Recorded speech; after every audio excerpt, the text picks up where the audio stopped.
Esa esperanza está en Cristo, solo en Él. La Biblia dice que sin derramamiento de sangre no hay perdón de pecados. Sin derramamiento de sangre no se hace remisión, no hay perdón.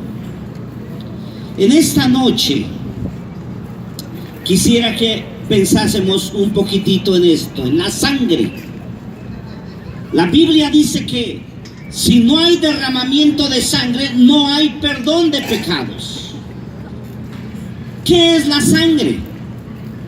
¿Qué es esa sustancia que está en nuestro cuerpo y que recorre y limpia cada una de las células que están en nuestro cuerpo? Esa sustancia misteriosa.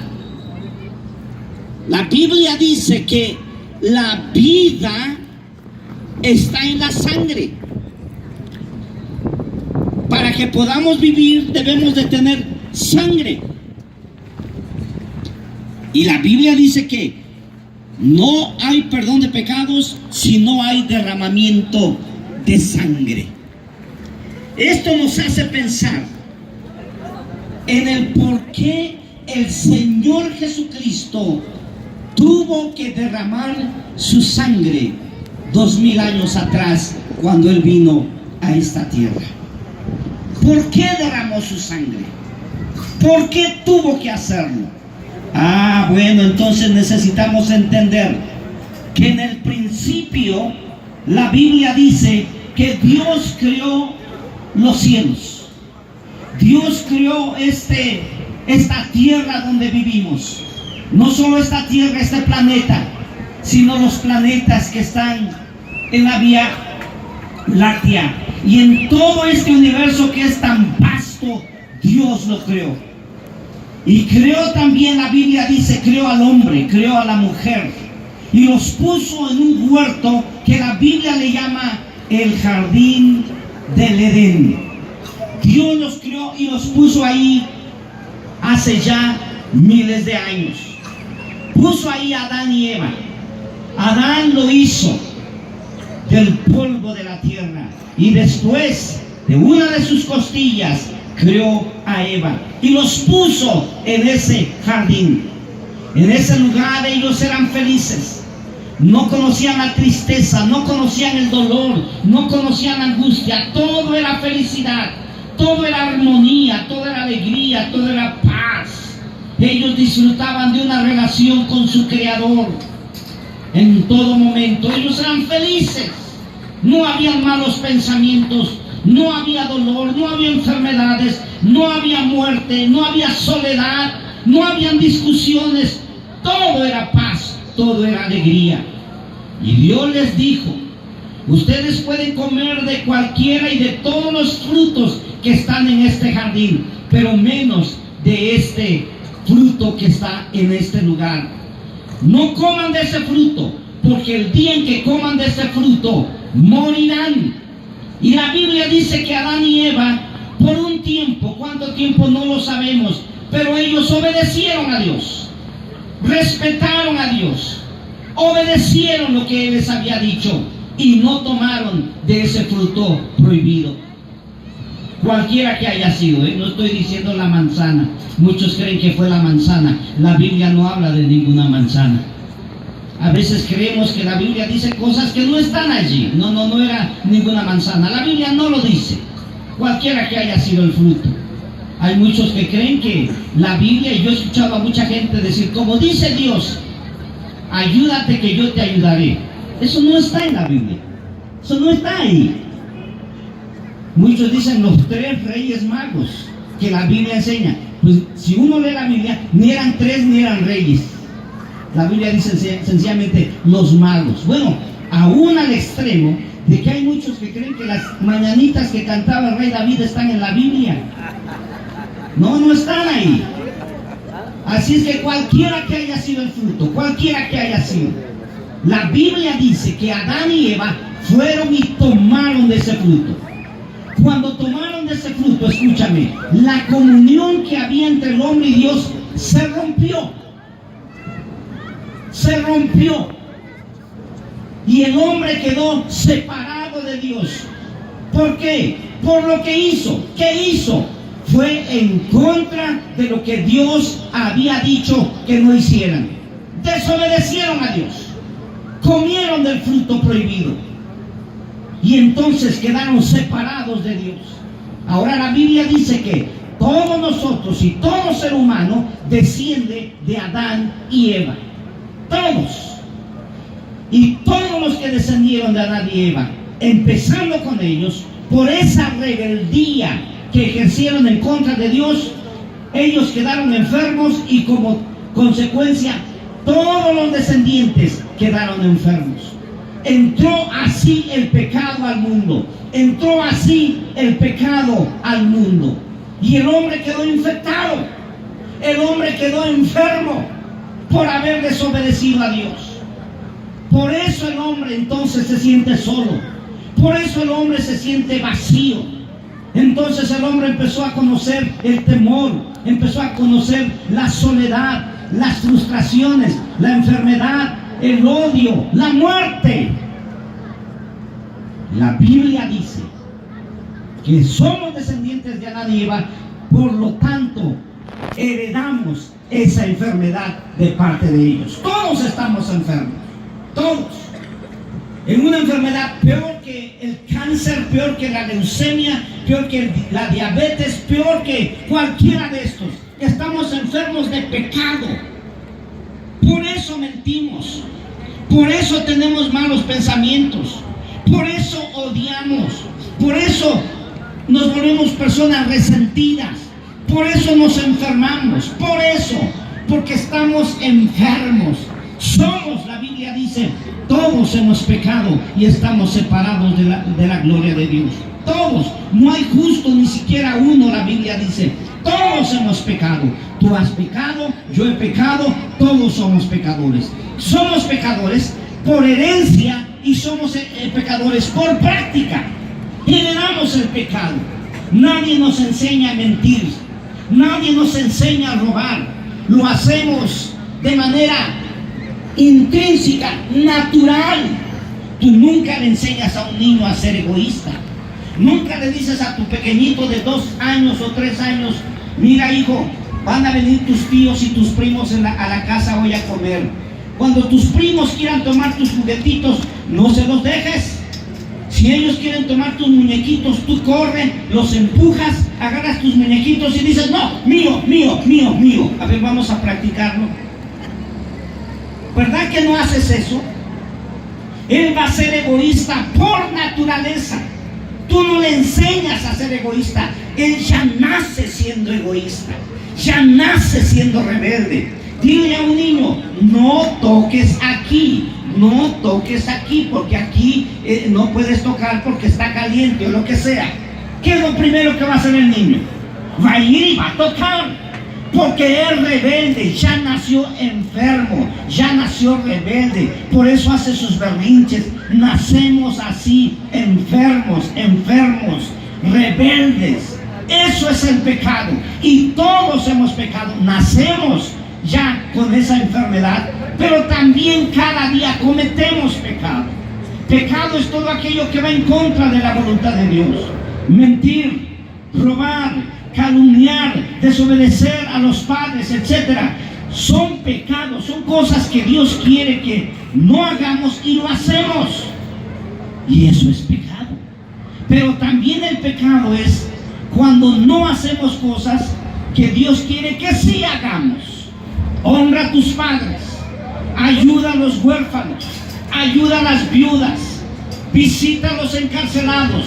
No lo hacemos, estamos pecando. Así es que cada día cometemos cientos y miles de pecados. Todos hemos pecado, todos. No hay ni siquiera una sola persona justa. Pero la Biblia dice que la paga del pecado es muerte. Desde Adán y Eva, ellos pecaron delante de Dios. y se dieron cuenta de que estaban desnudos y corrieron y tomaron algunas hojas de higuera y se hicieron delantales para cubrir su desnudez. Y Dios los mira con tristeza y con dolor y les pone y les cubre con pieles de ovejas, de animalitos. Los cubre con pieles de animalitos, pero los tiene que expulsar del jardín del Edén. Los expulsa, porque esa es la seriedad del pecado.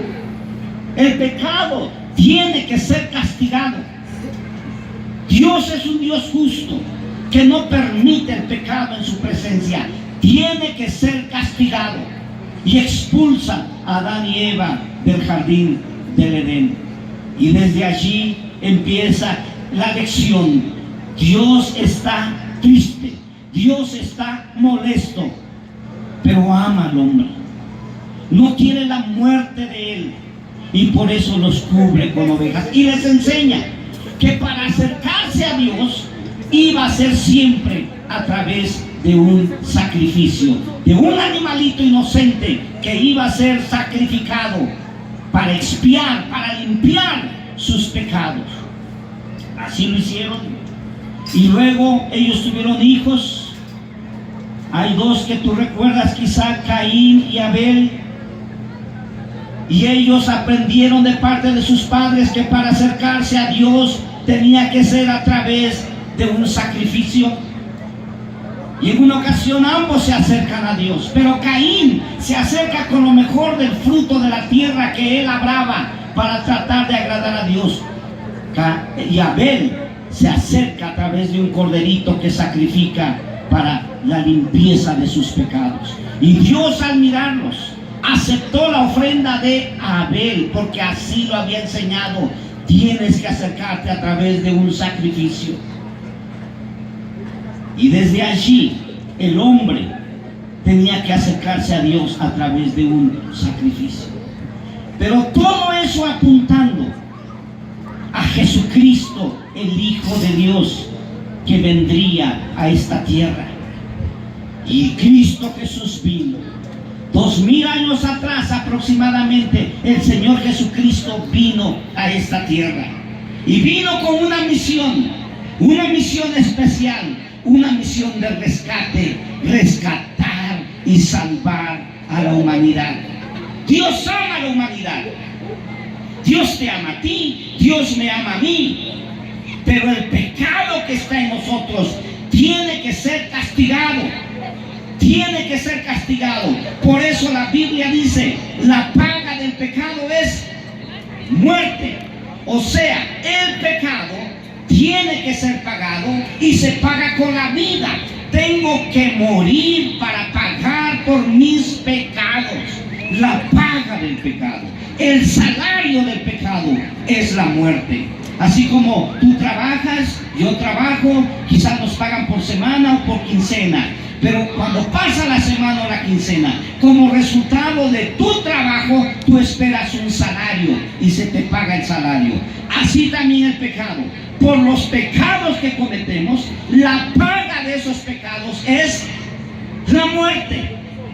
Tenemos que morir por nuestros pecados.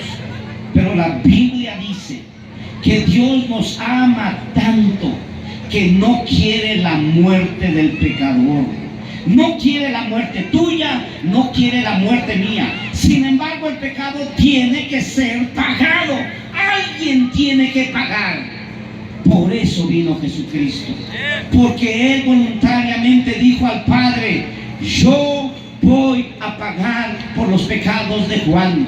Yo voy a pagar por los pecados de Daniel. Yo voy a pagar por los pecados de Luis, de María, de Otoniel, como te llames. Dios viene, Jesucristo viene para pagar por nuestros pecados. ¿Cómo se paga? Con la vida. Por esa razón el Señor Jesucristo tuvo que morir. Él no murió casualmente, Él no murió accidentalmente. Él vino con ese propósito, morir para poder pagar por nuestros pecados y reconciliarnos con Dios. Por esa razón Él derramó su sangre. Él fue y oró en el huerto del Getsemaní. Y él oraba y decía: Padre, hay otra manera de salvar a la humanidad. Y no había otra manera. Él tenía que morir, porque es la única manera de pagar por el pecado. La paga del pecado es muerte. Él nunca mintió, él nunca robó, él nunca calumnió, él nunca tuvo un mal pensamiento, él nunca pecó. Sin embargo, tomó nuestros pecados, los llevó encima de él y pagó por ellos en la cruz. Y en aquella noche en el huerto del Getsemaní, él decía: si no hay otra manera, Señor, de salvar a la humanidad, hágase tu voluntad. No había otra manera. Al día siguiente él tenía que morir. Llegaron los soldados y se lo llevaron. Se lo llevaron para juzgarlo durante aquella noche antes de que amaneciera el viernes. Si tú lees la Biblia, vas a encontrar que lo llevaron con Anás, luego lo llevaron con Caifás, luego lo mandaron con el Sanedrín, que era el tribunal superior de los judíos. Después lo mandan con Pilatos. Pilatos lo manda con Herodes. Herodes lo regresa con Pilatos. 6 diferentes juicios aquella madrugada antes de que amaneciera el día viernes. Y a las 6 de la mañana dan la sentencia: sea crucificado. Durante toda aquella noche se mofaron de él. El Sanedrín llevó testigos falsos. Herodes le exigió un milagro personal. Se burlaron de él, se mofaron de él. Y a las 6 de la mañana dijeron: sea crucificado. A las 9 de la mañana es cuando lo crucifican, y a las 3 de la tarde es cuando él muere.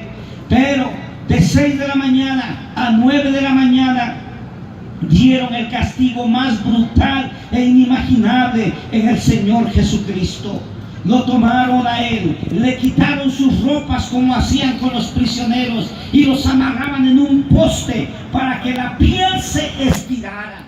Luego venían los soldados con látigos que se llamaban flagrum. Esos látigos tenían 3 tiras de cuero. Cada tira se subdividía en 4 más, de tal manera que eran 12 extremidades de esos látigos, que terminaban en el extremo con un hueso afilado y una bolita metálica, de tal manera que cuando daban un latigazo, esas 2 extremidades hacían esto: el plomo trituraba los huesos y el hueso afilado se enterraba en la carne y la arrancaba. Eso sucedía cuando daban un latigazo. 12 heridas en la espalda del prisionero. La historia dice, no la Biblia, la historia dice que esos hombres eran tan hábiles con los látigos que podían literalmente despellejar a los prisioneros y mantenerlos con vida. Esos extremos de los látigos se enredaban literalmente en el cuerpo de los prisioneros, que se enterraban los huesos afilados, jalaban los látigos y arrancaban carne de los prisioneros. La historia dice que muchos hombres, tratando de soportar el dolor, se mordían la lengua y lo hacían tan fuerte que trozaban su propia lengua, que caía a sus pies. Unos más morían de un paro cardíaco al estar soportando los latigazos en su cuerpo. Y nuestro Señor Jesucristo recibió 39 latigazos. ¿Quieres saber cuántas heridas tenía él en su cuerpo en esa mañana? Multiplica 39 por 12. Más de 460 heridas en su espalda, en sus brazos, en su pecho, en sus piernas. La sangre brotaba literalmente en su cuerpo y escurría por sus brazos y por sus piernas. Allí donde él estaba se hizo un charco de sangre donde él estaba puesto de pie. Después la Biblia dice que le pusieron una capa para burlarse de él. La tela se pegó a su cuerpo. Luego trajeron una corona de espinas, que eran ramas que entretejieron y que pusieron en su cabeza. Dicen los historiadores judíos que eran aproximadamente espinas entre 3 y 5 centímetros y que eran 40 espinas aproximadamente. Más que una corona, parecía un casco que pusieron en la cabeza del Señor Jesús. Y luego con una vara golpeaban aquellas espinas que penetraron por la frente, las sienes, la base del cráneo, la nuca. En un momento su cabeza escurría sangre en su frente, en sus mejillas y en su cabello. No lo dejaron así. La Biblia dice que empezaron a golpear su rostro. Puñetazos se estrellaban en el rostro del Señor Jesucristo, de tal manera que hay ruptura del tabique en la nariz. La nariz se quiebra y la sangre brota en sus fosas nasales. Los golpes en los pómulos hacen que se inflamen, se hinchen y se partan, y sangre brotaba por sus pómulos abiertos. Luego en su boca, los golpes, los labios se hinchan, los labios se parten, sangre brota en su boca, en sus dientes flojos, en sus labios partidos. Su rostro, dice la Biblia, era una masa humana difícil de reconocer, y muchos escondían de él el rostro porque no había manera de reconocer su rostro totalmente desfigurado. Le golpearon, le escupían, jalaban su barba, se mofaban de él, y antes de llevarlo al Gólgota, la Biblia dice que quitaron la capa que habían puesto en su espalda. Al quitar la capa, la arrancaron, y como ya se había pegado a su cuerpo, más sangre brotó, porque al arrancarlo, arrancaron parte de su carne, y más sangre brotaba en su espalda. No solo se quedó allí, pusieron sus ropas y trajeron un pesado madero para que él lo llevara, lo cargara hasta el monte Gólgota. Pusieron aquel pesado madero que, dicen los historiadores judíos, pesaba más de 80 kilos. Él no había dormido, no había tomado líquidos, sudor, hemorragia, estaba débil. Cuando tomó la cruz, la Biblia no lo dice, pero es fácil imaginarse que caía una y otra vez, de tal manera que tuvieron que buscar a una persona que le ayudara a cargar su cruz, y encuentran a un africano que se llamaba Simón de Cirene, y le dicen: tú lleva la cruz. Y ese hombre ayudó a llevar la cruz de Cristo Jesús. Caminaron hasta el Gólgota, casi 1 kilómetro de distancia, y al llegar al Gólgota arrancaron sus ropas y lo ponen en el madero, y traen aquellos clavos toscos que ponen en sus manos y que ponen en sus pies. Dicen los historiadores judíos que eran clavos de aproximadamente 18 centímetros. Eran clavos largos que atravesaban y que luego doblaban para sostener el cuerpo.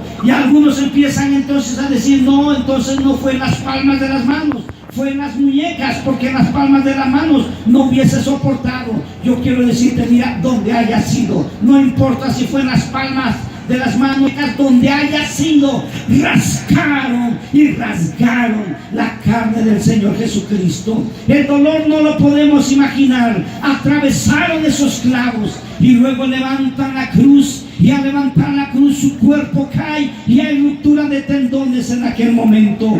Él está expuesto al sol, está expuesto al aire, está expuesto al polvo. Las heridas empiezan a infectar. Él tiene que respirar, y el único apoyo que tiene son los clavos, de tal manera que cuando él respiraba, los clavos rozaban sus nervios y sus venas, y no podemos imaginar el dolor físico que él estaba viviendo en esos momentos. Y aún así la Biblia dice que miró a la humanidad, que miró al hombre, que miró a la mujer, te miró a ti, me miró a mí, y clamó al Padre: perdónalos, Padre, porque no saben lo que hacen. Y desde la cruz Jesús te dice: te amo, te amo, te amo. No importan tus pecados, no importa lo malo que hayas sido, no importan tus maldades, tienen que ser pagadas, y pago por esos pecados en esta cruz, porque te amo,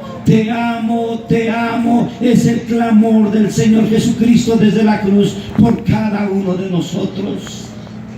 Y a las 3 de la tarde Él muere. y los ponían a los hombres, siempre mirando hacia el sol a todos los prisioneros, para que el sol provocara mayor dolor en las heridas, y para que su vergüenza fuese aún más profunda, los crucificaban desnudos. Y todo eso